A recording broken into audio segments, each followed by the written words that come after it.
On May 31st, 2026, Caroline Kennedy stepped up to a podium inside her father's presidential library and paused, just for a moment. It was the pause of a woman who has spent 68 years learning how to hold herself together in front of the world. And then she spoke the words she had come to say. Most of all, we remember Tatiana. Tatiana Kennedy Schlossberg, Caroline's middle child, had passed away 5 months earlier at just 35 years old, taken by acute myeloid leukemia. Before she died, Tatiana had written a personal essay in the New Yorker, and inside that essay was a single sentence that stopped every reader cold. For my whole life, I have tried to be good to protect my mother and never make her upset or angry. Now I have added a new tragedy to her life, to our family's life, and there's nothing I can do to stop it. A daughter dying and apologizing to her mother for it.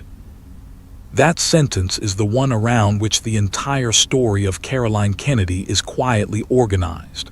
Because for Caroline Kennedy, loss is not a chapter in her story.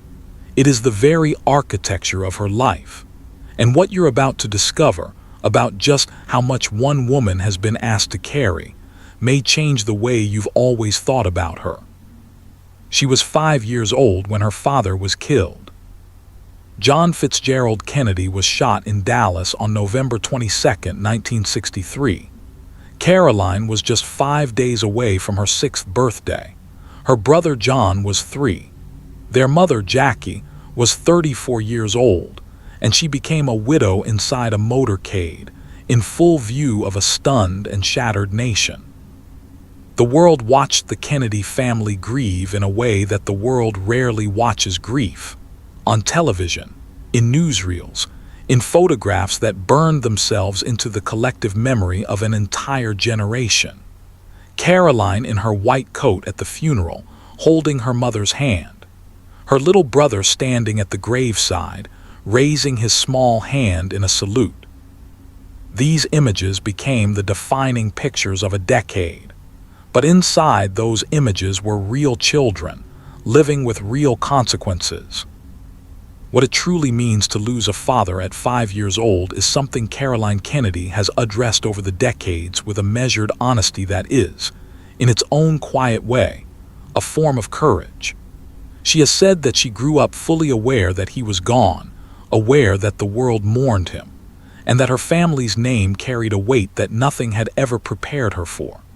She has spoken about how her mother kept his memory alive in ways that were both beautiful and at times suffocating. The careful cultivation of a legacy, the photographs on the walls, the stories told and told again. She was her father's daughter in a country that would never allow her to forget it, even in the years when all she wanted was simply to be herself. Her childhood after Dallas was a particular kind of grief, performed inside a fishbowl. The world watched the Kennedys mourn and called it grace. But inside the White House in those first terrible days, there was a 5-year-old girl who didn't fully understand what had happened to her father. She only knew that he was gone, that her mother was dressed in black, and that strangers kept crying whenever they looked at her. Jackie moved the family to Georgetown, then to New York, determined to give her children as normal a childhood as the most closely watched family in America could possibly have. She hired tutors. She enrolled them in private schools. She held the press at a distance with a fierce, iron will that was its own form of heroism. Years later, Caroline would say that her mother was the single most important influence on her life. The person who demonstrated that you could survive the unsurvivable, and that how you survived mattered just as much as surviving at all. She was 15 when her grandfather, Joseph Kennedy Sr., died in 1969. She was 19 when her Uncle Ted Kennedy survived the Chappaquiddick incident, an event that did not take anyone directly from her, but one that reshaped her family's public existence in ways that would echo for decades. In 1975, when she was 17, her mother's second husband, Aristotle Onassis, died. Onassis had been a steadying presence in Jackie's life. Whatever complicated emotions the marriage had stirred in her children, his presence had given Jackie something she needed. But the losses that would shape Caroline most profoundly were still ahead, arriving in the years when she was already an adult, already a mother herself, and therefore old enough to understand with absolute clarity exactly what she was losing. In 1994, her mother died. Jackie Kennedy Onassis had been diagnosed with non-Hodgkin's lymphoma in January of that year and was gone by May. She was 64 years old. For Caroline, who had built her entire adult life in the orbit of her mother's particular brand of strength, quiet, fierce, deeply private, and unwilling to perform vulnerability. For anyone, the loss was simply immeasurable. Jackie had been the one who made the decision, alone, after Dallas, about how her children would come to understand their father's death. She had been the one who held the family together through the years when it could so easily have come apart. She had been, in every meaningful sense, the anchor. Caroline was 36 years old when her mother died. She had been married to Edwin Schlossberg since 1986, a wedding Jackie had lived to attend, celebrated at the Kennedy family's summer home on Cape Cod. It was a day filled with everything the Kennedy name could summon: beauty, history, and the specific gravity of American public imagination. She had 3 children: Rose, born in 1988, Tatiana, born in 1990, and John Jack, born in 1993. She was building a life, and then her mother was gone. It would be easy and deeply wrong to reduce Caroline Kennedy to nothing more than a catalog of losses. She is also a person who constructed a life of genuine, lasting substance. She attended Radcliffe College and Columbia Law School. She worked as a consultant at the Metropolitan Museum of Art. She co-authored several books, including an influential series on constitutional law and civil liberties. In 1989, she founded the Profile in Courage Award to honor elected officials who took principled moral stands at significant political cost. The very virtue her father had written about, the virtue she had been raised to believe, was the highest form of public service.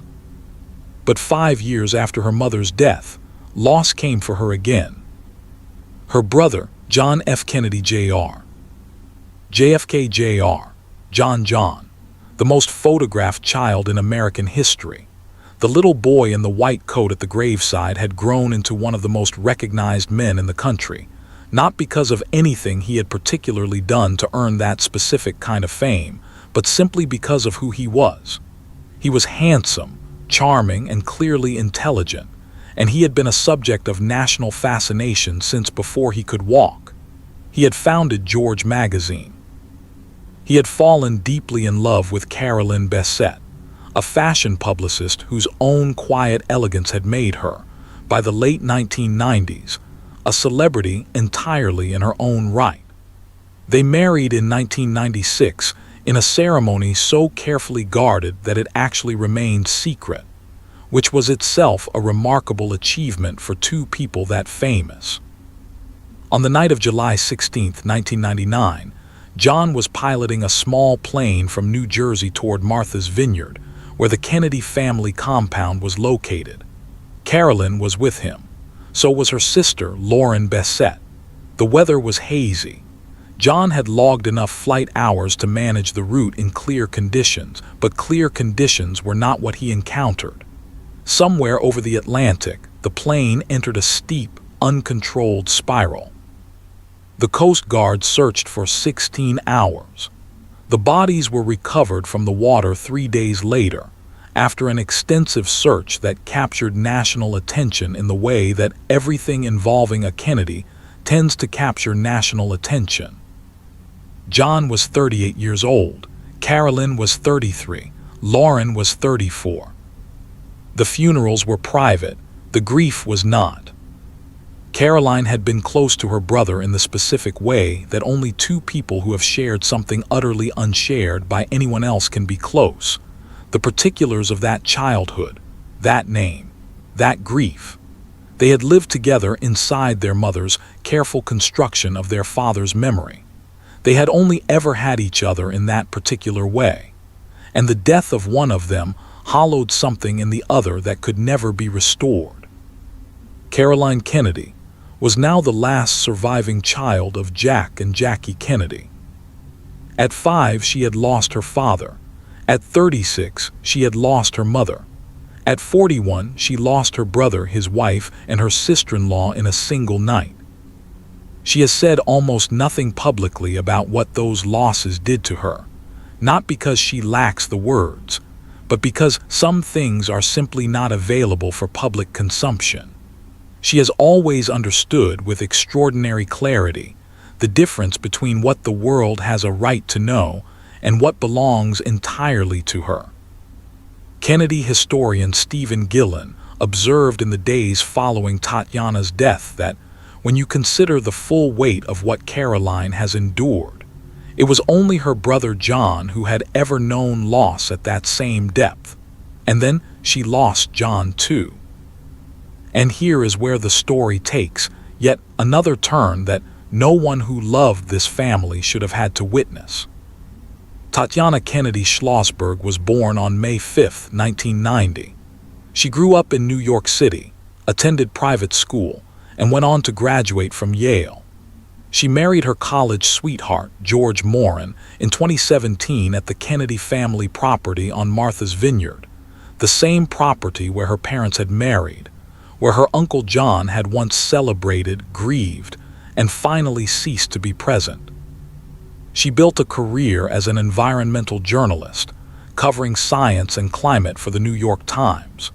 She wrote a book, Inconspicuous Consumption, examining the hidden environmental costs buried inside everyday choices. She was serious and funny and brilliant in the way that people who care deeply about something tend to be. She had 2 children, Edwin, born in 2022, and a daughter born in May of 2024. It was after the birth of that daughter that the diagnosis arrived. A routine blood test flagged an elevated white blood cell count. More tests followed. The results confirmed what the doctors feared: acute myeloid leukemia, a cancer that originates in the bone marrow, aggressive, difficult to treat, carrying a 5-year survival rate of around 30%. Tatiana was 34 years old. Her daughter had just been born. Her son was 2. She wrote about it in The New Yorker in November of 2025, an essay of extraordinary honesty and remarkable control. She described the diagnosis and the particular experience of receiving a terminal prognosis as a young mother. She wrote about the effort it took simply to stay present with her children, when presence itself required an act of will. She wrote about organizing her thoughts around what she needed to say to them, and what she needed to do for them before she no longer could. She wrote about climate change, her professional passion for years, and about the specific grief of caring deeply about the future of the planet while knowing she would not be there for most of it. She wrote about raising Edwin and Josephine while dying, about trying to give them enough of herself that they would have something real to carry when she was gone. She wrote about watching her cousin Robert F. Kennedy Jr. be confirmed to lead the Department of Health and Human Services, the same man whose long-standing skepticism about vaccines she had spent years professionally challenging, while she herself was fighting for her life with the help of the very medicine she believed in. She wrote about her family, about the specific terror of knowing what her illness would do to her mother. And then she wrote the sentence that stopped everyone who read it. Now I have added a new tragedy to her life, to our family's life, and there's nothing I can do to stop it. She died on December 30th, 2025. The The family statement posted by the JFK Library Foundation read simply, "Our beautiful Tatiana passed away this morning. She will always be in our hearts." Caroline was at the funeral at the Church of St. Ignatius of Loyola in New York City, alongside her husband Ed and their surviving children, Rose and Jack. Tatiana's husband George was there. So were their children, Edwin, who was 4, and Josephine, who was 2, old enough to know that something had changed, too young to understand what it was. Jack Schlossberg, Tatiana's younger brother, posted on social media in the days following her death with the particular combination of grief and love. The Kennedy family has always found a way to express publicly carefully chosen words, genuine emotion held at a slight distance, by the quiet awareness that whatever they say will be read by millions of people. "Heartbreak doesn't begin to capture the sadness we feel," he wrote. "She had so much more living to do. She was so smart and so funny, just like her mom. She was so thoughtful and so brilliant, just like her dad." Those are the words of a brother who truly knew his sister, and they are also, whether Jack intended it this way or not, a precise description of what Caroline Kennedy has managed to be for 68 years, in the face of everything the world has taken from her. Smart and funny, thoughtful and brilliant, present, even when presence required an act of sheer will. At the Profile in Courage ceremony on May 31, 2026, Caroline Kennedy stood at the podium and said, "Most of all, we remember Tatiana, who served on the board of this library and represented everything my parents stood for in her beautiful, amazing, and too short life." The audience applauded for 20 seconds, not because a speech had earned it, but because a woman was standing at a podium 5 months after burying her child, speaking her daughter's name into a room full of people who understood, at least in part, what that cost. She did not break down. She did not perform her grief for the cameras. She said what she had come to say, thanked the audience for their kindness, and sat down. This is, if you know anything at all about Caroline Kennedy, the most Caroline Kennedy thing she could possibly have done. Her public composure is not, in her case, a denial of feeling. It is what her mother taught her. It is what she has practiced for 6 decades. It is the thing that has allowed her to remain a functioning human being in the face of losses that would have quietly dismantled most people. She navigated the period between Tatiana's diagnosis and death with the same discipline she has brought to every other public trial of her life. She appeared at events. She continued her work. She gave interviews about her father's legacy, her mother's legacy, and the Kennedy family's enduring commitment to public service. She did not speak about Tatiana in public until she was ready. And when she was ready, she said what needed to be said, and she said it once.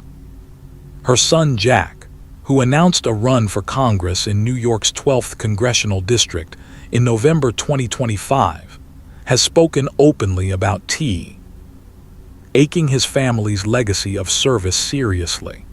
He is his grandfather's grandson, young, driven, and genuinely convinced that politics is among the highest callings available to someone who wants to change things. He is also his mother's son, which means he understands with unusual clarity what public life actually costs. Caroline Kennedy is 68 years old. She served as United States Ambassador to Japan from 2013 to 2017, and as Ambassador to Australia from 2022 to 2025. She has written books. She has worked steadily and consistently on preserving her father's legacy through the Kennedy Library and through the Profile in Courage Award, which honors elected officials willing to take unpopular moral stands. The virtue her father wrote about. The virtue she has tried, simply by continuing to show up, to embody herself. She is the last surviving child of John and Jackie Kennedy. She has outlasted her mother, her brother, her brother's wife, and now her own daughter. The phrase history repeating itself is often used carelessly, applied to things that are merely similar. But Kennedy historian Stephen Gillen used it carefully in the days following Tatiana's death, and what he meant was precise. The particular shape of Caroline Kennedy's losses, a father, a mother, a brother, and now a child, is not simply tragic. It is singular. There is almost no framework that adequately holds it. And yet Caroline Kennedy has held it. She has continued to function, to serve, to show up, to say the names of the people she has lost in the rooms where they deserve to be said. There is a photograph from 1963 that is almost impossible to look at without feeling something deep shift inside you. It was taken at the White House just days before Dallas, and it shows President Kennedy sitting at his desk while Caroline and John play nearby. The president is smiling. Caroline is 5 years old, wearing a dress, absorbed entirely in whatever she is doing. She does not know what is coming. Nobody in that photograph does. It is one of the defining images of that presidency, precisely because of what the viewer knows, and the people inside the frame do not. When Tatiana was born in 1990, Caroline was 27 years younger than her own mother had been on the day of Dallas. She had grown up understanding, with a clarity most children are mercifully spared, that the very worst things can happen to any family at any time. And she had built a life anyway. She had 3 children. She had raised them with the particular combination of normalcy and historical weight that the Kennedy name imposes. And she had navigated that balance, by all accounts, with genuine grace. And then the thing she most feared arrived, not as a distant possibility, but through a routine blood test taken after the birth of a granddaughter she wasn't yet allowed to fully celebrate. She could not stop it. Tatiana wrote those words, and they were true, and Caroline Kennedy knew they were true long before her daughter ever put them into writing. You cannot stop the worst things. You can only hold on, show up, and say the names of the people you have lost in the rooms where they deserve to be remembered.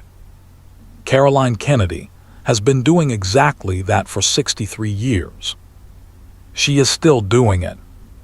What are your thoughts on Caroline Kennedy's story and the weight of loss she has carried throughout her entire life? Share your reflections in the comments below. And if this story moved you, please give it a like. Subscribe so you don't miss what's coming next, and we'll see you there.